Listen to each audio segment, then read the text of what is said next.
Everybody, it's Charles, your hobby hero, and today I have got an awesome collection that I just picked up I want to share with you guys. Before we get started though, make sure you hit that subscribe button down the bottom corner. I really appreciate it. I love talking about the hobbies that I love the most. Now, a little backstory behind this. This collection, well, I didn't actually get the full collection. I got to pick through some of the collection of a close friend of mine. I've known him for years. He is, got a large portion of his collection still. Decided he wanted to move some of his keys. Books that I've known he's had for a long time. I wanted to get in there, give me first crack at them, and these are the books kind of that I got out of the collection. I wanted to share those with you guys today. A lot of high grade stuff, a lot of fun stuff here, and then just some really fun keys that I'll keep the really good stuff to the very end. So first book up, Avengers Number 54, mid-grade copy, mid to low. This is the first cameo appearance of Ultron. Also, I think the second appearance of Dane for the Black Knight, as the Black Knight. First appearance of his is skyrocketing right now, so second appearance starting to gain some traction as well, followed by 55, which is the first full appearance of Ultron, and third appearance of Dane. We've got a 221 of X-Men 221 here. This is the first full appearance of Mr. Sinister. Pretty high grade copy as well. I'd say probably in the lower 9s, 992. Been trying to find a good copy of that. We've got X-Men 141 and 142, Days of Future Past storyline. Some decent grade copies here, probably like 8 O's on those as well. I kind of cover lots of first appearances in there, lots of deaths of memorable characters in there. You grew up in the 90s, it was a very traumatizing book for sure. Now we've got X-Men 244, First Jubilee, probably about an 8.5 to 9.0 for that book. We've got X Factor 24, First Archangel. And with that, we got X Factor 6, First Apocalypse. As well, the First Apocalypse is actually a pretty high grade, probably low 9s. First Archangel, probably in that 8 to 8.5 range too. So, good shaped books. He took really good care of his books, but he was never really big into grading. So, on some of the older books, like if they just presented well, he was fine with that. Incredible Hulk 449, we got First Thunderbolts. This book is absolutely red hot. After a clean and press, this is a 9.8 candidate. I'd say worst case scenario 9.6. Alright, we've got Marvel Premiere featuring the astonishing Ant-Man. This is first Scott Lang, first Cassie Lang, and first Yellow Jacket. The guy who later becomes Yellow Jacket as well, all in there, and just a very memorable cover as well. We got the follow-up 48 on there, so his second appearance.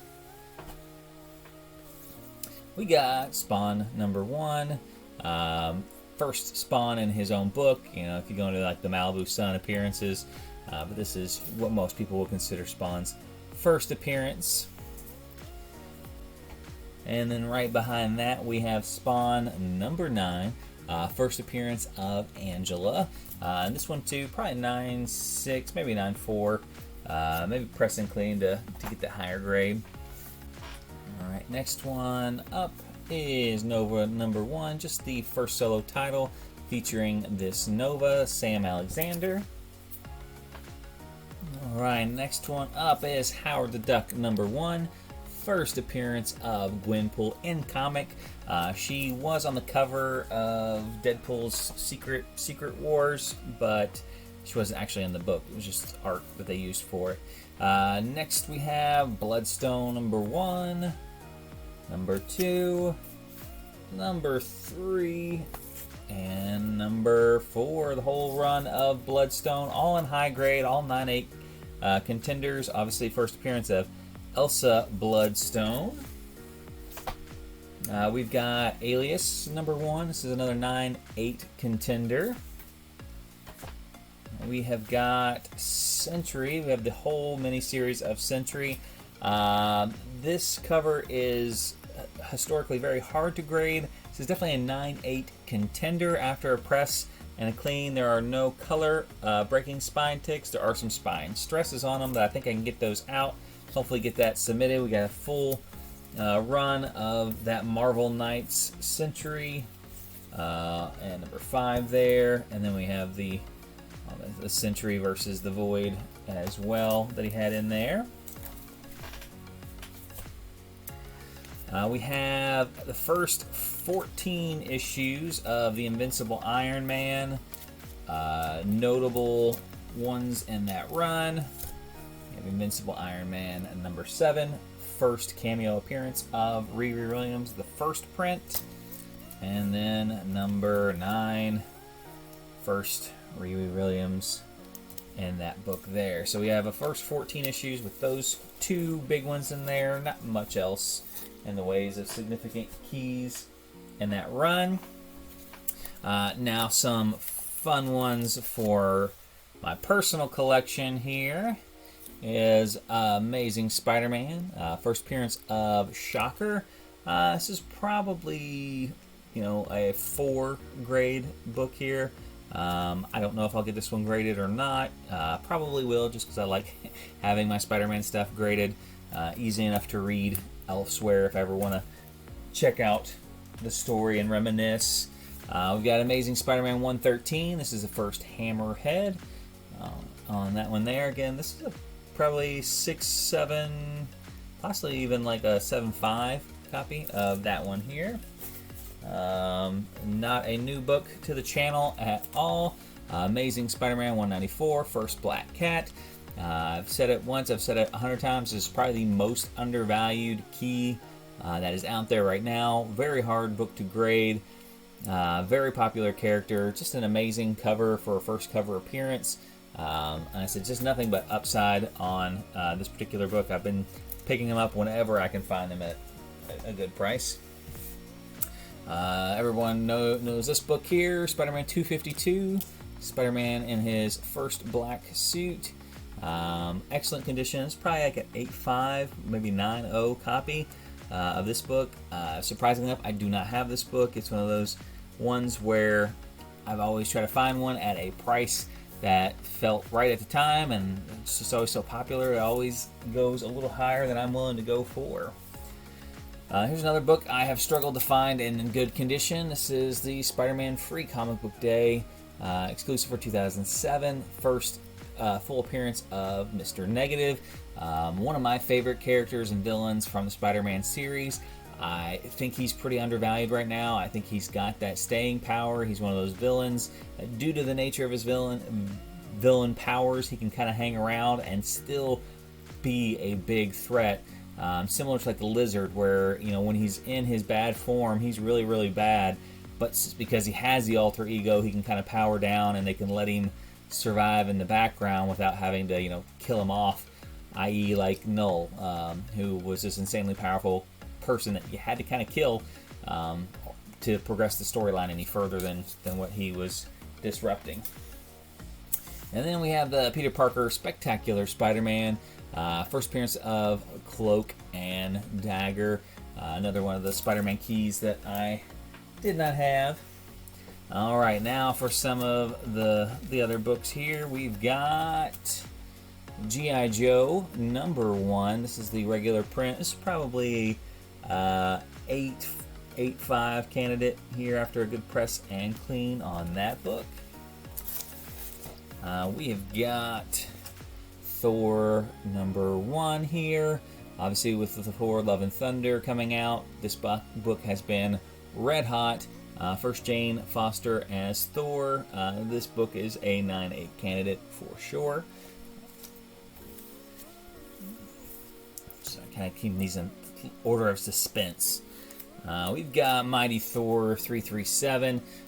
Book is in great shape. Outside chance at a 9.8, but I wouldn't be this book again is notoriously hard to grade. There is a couple really small color breaking spine ticks, so much so that I think there's like 3 of them, so I don't think it's got that chance at the 9.8, but they're really, really tiny. So keep a glimmer of hope in there for it.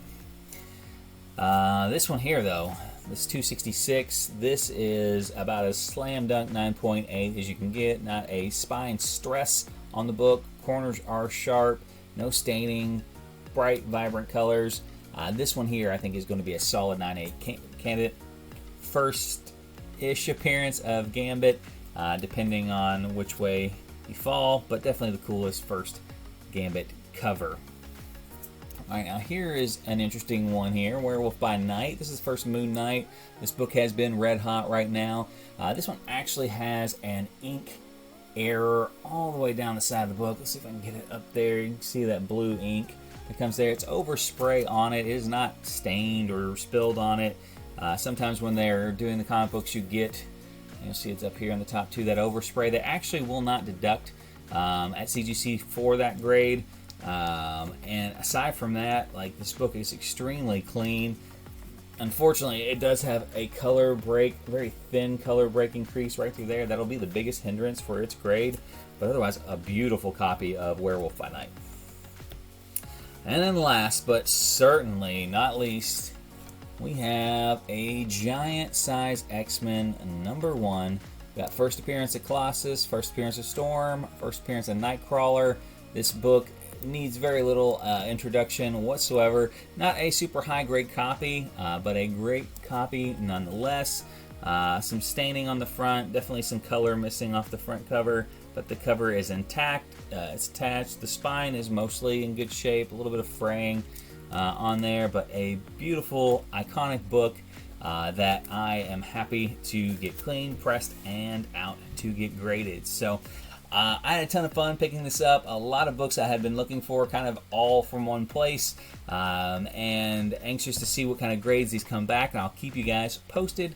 Make sure you have that notifications bell clicked on, so whenever these books do come back from grading, you can see how close we were on our guesstimates, or how good or bad my pressing skills really are. Until next time, though, guys, Hobby Hero out.